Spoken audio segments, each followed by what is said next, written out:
Thank you for coming.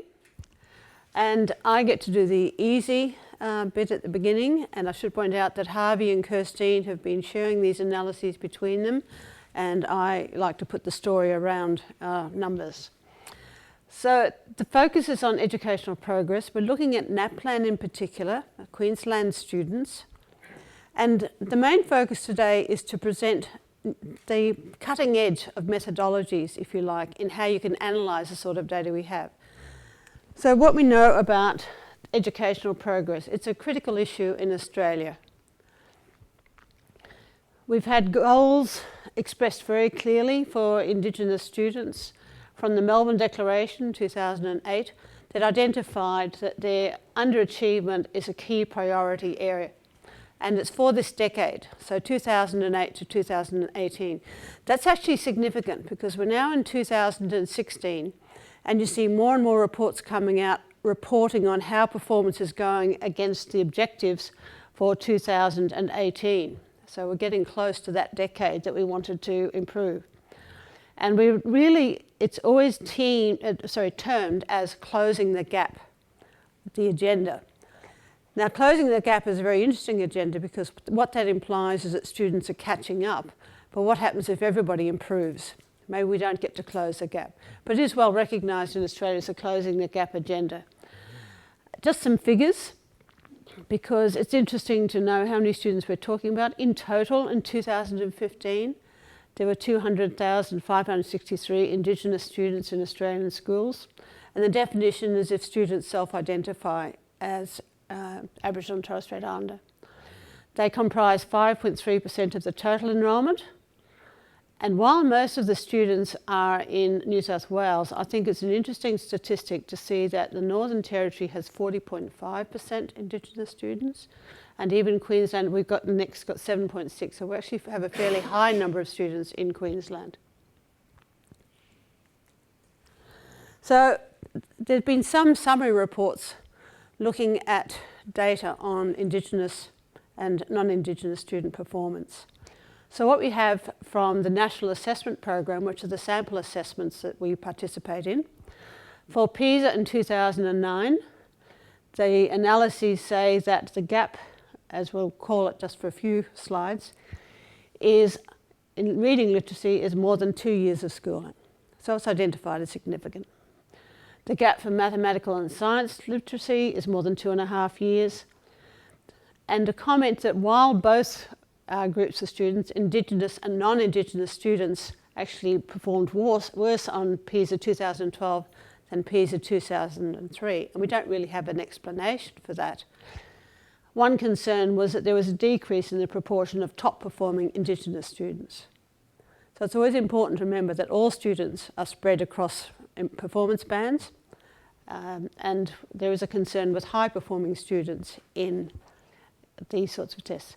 For TIMS, the 2011 data for years 4 and 8, and the PEARLS, which is a reading literacy survey for year 4. Again, we get the same story. Indigenous students perform on average lower than non-Indigenous students.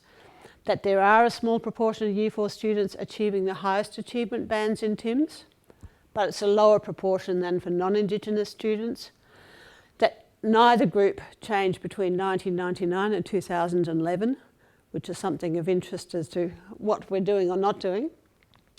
And there's an interesting pattern for year 4 in TIMS that they improved from 1995 to 2003. So they're not tested every year, there's just periodic surveys happening. And in non-Indigenous, so we actually got a bit of a narrowing of the gap there, got a bit exciting in some reports. But then that reversed from 2003 to 2007, and then it averaged again 2011. So you don't get a change overall. Same for science. What this means is there's a lot of variability in the testing and the students, so you really can't make much conclusion from these. So what do we know about NAPLAN? Well, again, we have achievement of students from Indigenous backgrounds on NAPLAN substantially lower. That they're identified on average as about 1 standard deviation below the average performance of non-Indigenous students. That's consistent across all states and territories, all domains of testing and all year levels, which is years 3, 5, 7 and 9. What analyses have been done? identifies 3 key factors as affecting performance: home language, geolocation and gender. We don't actually have many other variables associated with NAPLAN that we can analyse. We do have parental occupation, parental background. These are self-report data from parents to schools, and we found in our analyses that we don't consider them really reliable enough to include. These are the sorts of results we're familiar with in the National Reports of Schooling. And these slides are shown really to show that when we get reports on these data, what we are getting are very static linear perspectives. So it's a very blunt instrument. Here's different states, Indigenous, non-Indigenous, there's your range. The average for a year, that level is year 3. So obviously around about 400 is pretty good. That's what we get then as graphs, plotting achievement across years. Just remember that they are not the same cohort being shown as a line. They're cross-sectional data, so I was wondering what would happen if we got rid of the lines between the dots, because they don't actually represent anything in terms of those students. But you can see a clear difference, and you can see the reports for year 3 students in reading. It's worth taking note of this value down here, non-Indigenous year 3, 2015. The average is 430.7. Non-Indigenous year 3, 430.7. These are results for year 5 students, get the same sort of graph. When you get a bump like this, it's presumably not a different group of students doing suddenly brilliantly. It might be a relationship to one particular item on a test. One item could make a fair impact. I said the other year 3 non-Indigenous student mean 2015 was 430.7. Here's your 2015 mean for the Year 5 Indigenous students, 425.1. So on the average, ignoring standard deviations, they're still not achieving just at the Year 3 level. And this has been the story, despite the 2008 Melbourne Declaration, despite the many agendas put into place. This is the story of Indigenous achievement as demonstrated. So we get more graphs, we get more figures, we get averages, we get percentages. But in a sense, all they keep telling us the same stories. They don't actually tell us very much about why. So the work that Harvey's been leading has been actually taking 2 significant factors. One, there's a lot of missing data, and we'll mention that later. And 2, that there's unreliability of the actual measures being used. And while all the NAPLAN reports talk about sampling error and 90-95% confidence intervals, they don't take into account the measurement error around tests. And this is a very innovative work that Harvey and his colleagues have been doing at the University of Bristol just over the last basically 12 months. So my school reports school data using only the students who are in the school from year 3 to year 5, which can be a very low proportion, as a straight change factor. That could be very misleading. There are large measurements, errors can substantially alter the estimates. And we've got a very nice quote that helps our work, which simply says, well, research that's examined in detail the interaction effects of a combination of variables on Indigenous student engagement and participation is practically non-existent. So, Harvey, this is the data that we've been analysing. We had a database from Queensland, from Queensland Curriculum Assessment Authority, and that's actually linked data for students from years 3 to 9 for 2 cohorts, but it does have a lot of missing data because it's linked. We also have the ACARA NAPLAN database, which only links from years 3 to 5, 5 to 7, and 7 to 9. And these analyses are using Queensland students in the ACARA database, years 3 to 5, reading and numeracy. The number of students we have is there. We've got 3,748 Indigenous students, 7.1%, a slightly lower percentage than reported in the ABS statistics for Queensland students. And that might mean already some students are missing in our files. And the Indigenous students is a fair number. Item analysis, we undertook some item analyses. We estimated reliabilities of the tests. Overall, in the analyses, Harvey uses an estimate of 0.85, which is good. And then we include data on school, Indigenous status, gender, whether a language other than English is spoken in the home, and the school location, which is on a complicated geolocation formula. And these are our aims in these analyses.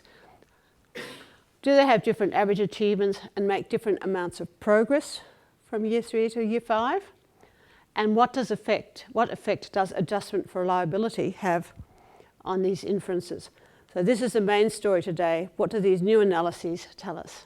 Well, first of all, let me say thank you to everybody here, Claire and Joy and so on. It made my stay so pleasant and productive. And it's great to be here, and I'm looking forward to coming back and carrying on with this work, which I have to say is something that is a great thing to be part of, because these data sets, now access to these data sets, is something we don't actually have to the same extent in the UK. And so it's very nice to have that, and to have the collaboration and cooperation of all the officials from QCAA and NACARA and so on who supplied the data. Okay, so very quickly, I don't want to dwell on too much on technicalities. We haven't got a lot of time, but basically some of you will be familiar with the fact that with these kinds of data where you have students within schools, you have a hierarchical structure, and you need to take account of that hierarchical structure, and that's a sort of case of fitting what we call multi-level models, which we've done a lot of, and is now a standard statistical technique with these data.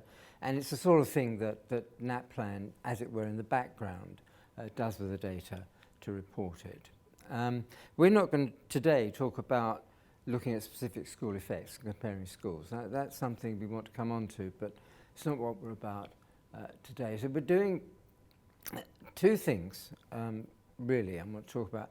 The first is, Joy has already said, the NAPLAN data, the published data, and also initially the data we had from Queensland was just based on students where all the information was present. So looking at progress or change from year 3 to year 5, only the students that have information on both year 3 and year 5 are present. So in fact, it turns out, if you look at year 5 data, if you look at the NACARA data, over 10% of those students don't have year 3 data. So those students won't appear in the tables, and they won't go into kind of the school performance. But actually, they're very special students, not just a random group of 11.3% who are missing. And I'll show you the implications, the importance of adjusting for that. So this is what adjustment for missing data is about. And also, we have, for many of the students, something like 4%, we don't have information, for example, on home background language. And again, it's not a random 4%. It's 4% very special kinds of students. And if you don't take proper account of this, you're going to bias your results. And that's not news, we know that. But it's surprising how much of the literature simply ignores that. So if you've got something missing, you just delete it. You forget about that individual. So it's not only biasing your results, but it's also throwing money down the drain, because you spend a lot of money collecting this information, presumably, and then just ignore it because a little bit of it is missing for some individuals, and you throw that individual away. That's not a good thing to do. So one of the methodological things that we've been particularly interested in with colleagues in the UK is how you deal with missing data, and there's some references if people are interested. But basically, the paper that Joy and I published earlier this year in the Journal of Life Course Longitudinal Studies describes how with Australian data, the longitudinal study of Australian youth, whereby by wave 6, this is a year 9 study that goes through, follows the students, half the students have gone, they're missing. It's really great attrition. And we show how you can fix it up, how you can kind of adjust for that. So, a little bit of background. So, this is a slide where we're relating, this is now the longitudinal data. We're looking at year 5 reading scores. That's our outcome. And we're looking to see how these are related to the year 3 scores, gender, Indigenous status, language in the home, and initially just those factors. So I'll just very quickly go through this slide, and these have been very nicely done by Joy, and you can just about see that something in red is picked out here. And what you'll see is that this column, headed list-wise deletion, is what I said you shouldn't be doing. That is, if a student has some missing data, you ignore that student. And if you do that, you get a set of results here. So we find that this thing here, what this is saying is that if you look at the average progress, these are progress measures essentially, for Indigenous students, it's 0.2 of a standard deviation less than for non-Indigenous students. This is progress. So not only do the Indigenous students start out, as Joy said, up to a whole standard deviation, about 0.8 of a standard deviation worse, but they actually make less progress to this extent. So they're still doing worse. And we're going to carry these analyses on to year 7 and year 9, see what happens there. But basically, you're going to be finding the same thing. The girls, there's not much in it. Slightly less, but it's about the same. It's small, same order there. So in terms of progress, the girls are not particularly falling behind in reading, according to this analysis. There is a small effect here. This thing here, brackets missed out, this thing here says that although the Indigenous students do fall behind, the girls don't fall behind by quite as much. In other words, if you're a girl, you get a little boost up, a 0.07, which, as it were, comes off that. So you're still making less progress, but you're not doing as badly as the boys. And this is a common feature, common gender difference, that you somehow, girls are more resilient, and for what it's worth. This is just, this thing here is essentially the correlation with the year 3 score, very high, correlation of 0.75. This is a strong predictor, of, as you would expect, of the year 5 score. Now this is the effect of having a language other than English as the main language of the home. And there's no effect, according to this, this is tiny. Won't bother you with this. This is the between school and within school amount of variation. Won't talk about that today.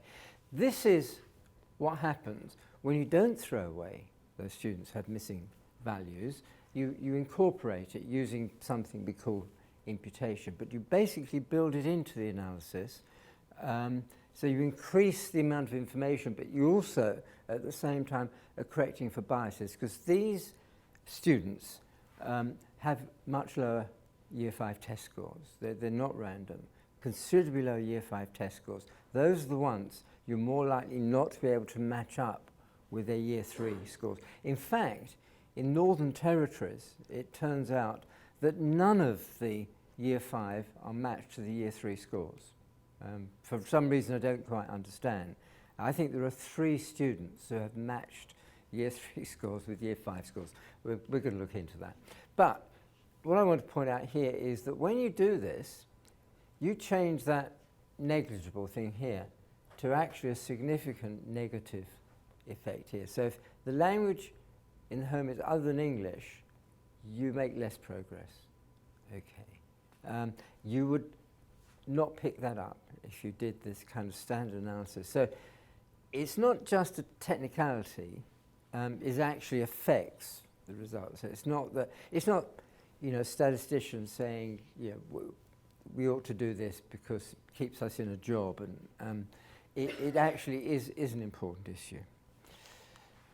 Okay, so in a sense, this slide should have been first, but let me now go back. I was talking about progress there.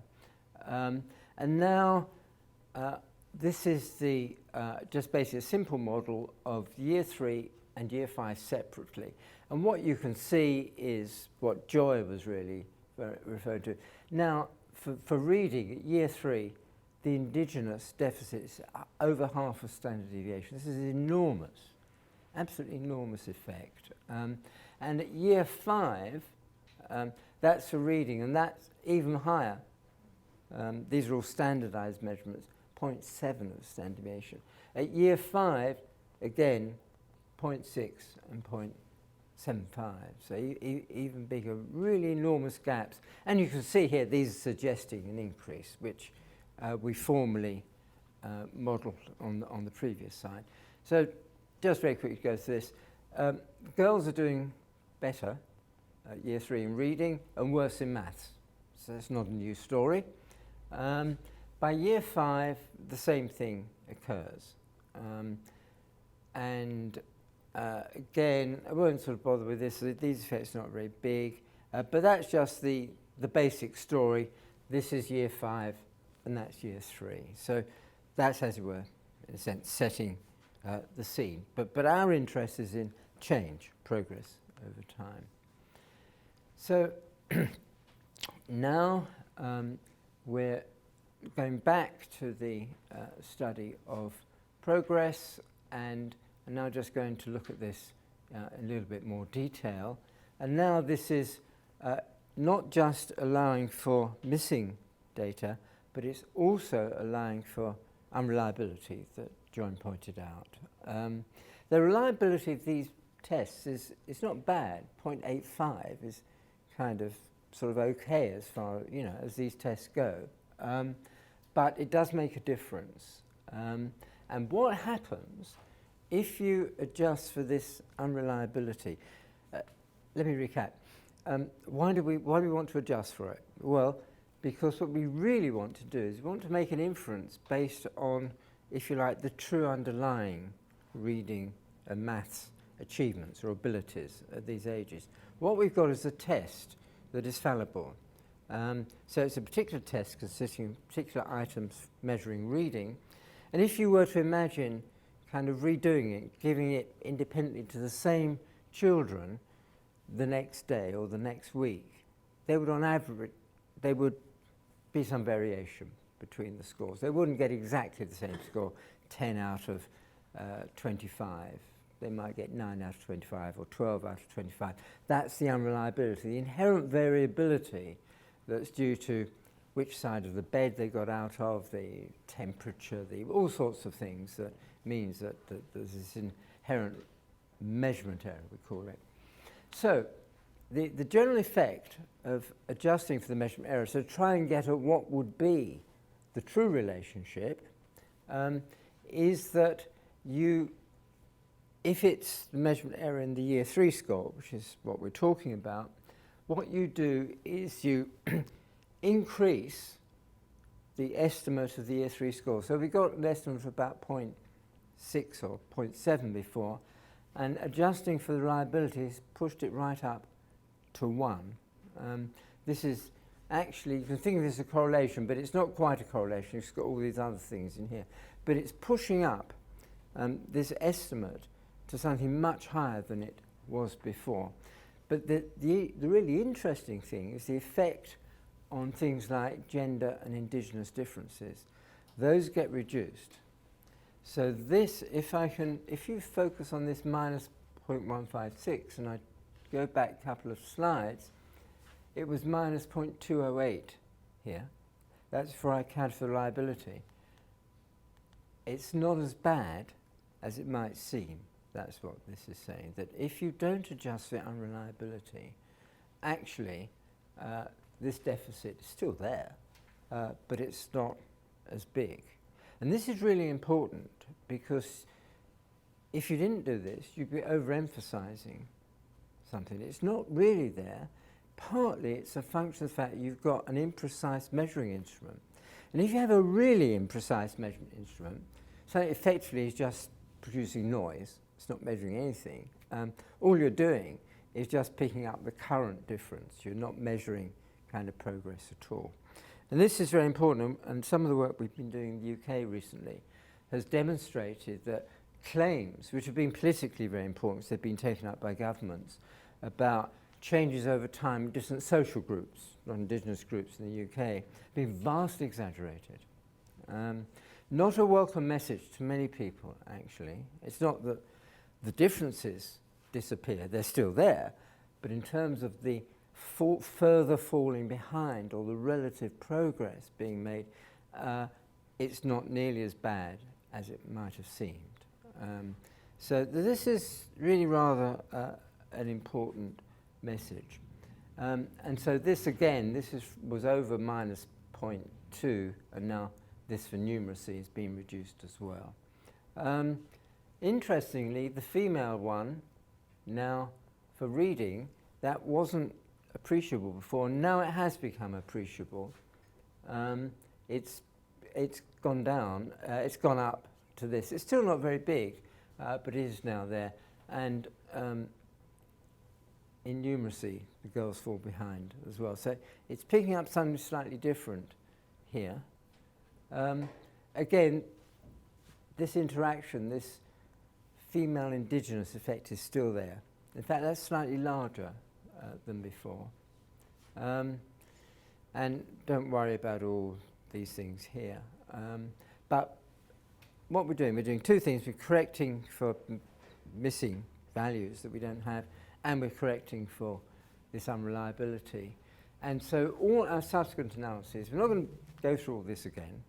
We've done it, we've shown to our satisfaction, hopefully to yours as well, that we need to do this. And we need to do this as a routine. And so all our other analysis is going to be informed by this. Yeah, we hope to have another slide here. What we find is this is the relationship, for what it's worth. It's not a linear one, it's a slightly curvilinear one. It's a kind of cubic effect here between the two normalized scores. And we were hoping to put another line in here, which is that's the non-Indigenous, the Indigenous. Something went wrong with calculations. We never managed to do it in time.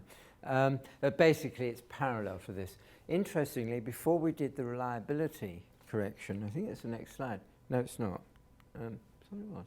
Well, the next slide is E.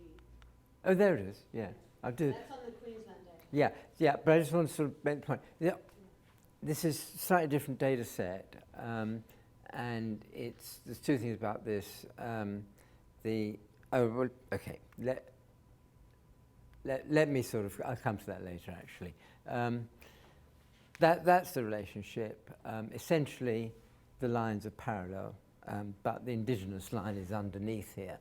And that's saying that for any year 3 score along here, your predictors do better at year 5 if you're non-Indigenous than Indigenous. So the Indigenous line's coming down like that. That's what we mean by progress. You're making relatively more progress because from the same starting point, you're on average going to do better at year 5. Okay, so those are just some statistics. This is based on the total Australian population. Non-Indigenous students, we've got 12% missing year 3 data from year 5, and 28% of Indigenous students. And this underlines, I say, the importance of taking this into account and adjusting for it, because missingness is not a random event. Missing year 3 data is not a random event. And moreover, if you look at the difference between non-Indigenous and Indigenous, okay, those that are not missing year 3 data, that difference is 0.81. Okay, so non-Indigenous doing better, but for those missing year 3 data, there's a much bigger difference between the Indigenous and non-Indigenous, and that's what's biasing the analysis when you ignore the fact, when you ignore the students with missing year 3 data, that there's more Indigenous missing year 3 data, and among those who are missing or not missing it, the gaps are different. So this is, and this is very important to do this when you're reporting if you're reporting either at school level or overall like this. So now we come to another diagram, and it's using actually slightly different data. It's using the data where you only have the linked scores now. So the previous analyses were showing that this one here, let's say parallel lines. This, here's the same two lines. Here's the Indigenous, the green, non-Indigenous, the blue. But now they're no longer parallel. What you're finding apparently here is that if you're a low-scoring, initially low-scoring Indigenous student, so this is the Year 3 score, you are doing worse at Year 5 compared to the non-Indigenous. But if you're a high-scoring, initially high-scoring Indigenous student, you actually turn out to be doing even a little bit better up here. But this is spurious. And we did this because before we realized that actually we'd only got the linked data,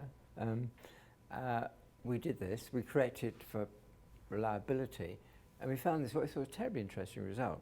And then we discovered that we'd only got the linked data. We still only have the linked data of Queensland, but we've got the data including those that don't have Year 3 from ACARA, from the whole Australian data set. And when you look at those, that disappears, that interaction there. So this looked really interesting. We were kind of writing it up until we realized not. So, but it's another illustration, the fact that you do have to be terribly careful and look at your sample and look at the characteristics of those that aren't there and who they are. Big selection effects going on in the data set. So I think the practical implications, I'm not really want to speak about this, for NAPLAN, reporting NAPLAN seem to be quite large, quite important, and people need to know these things.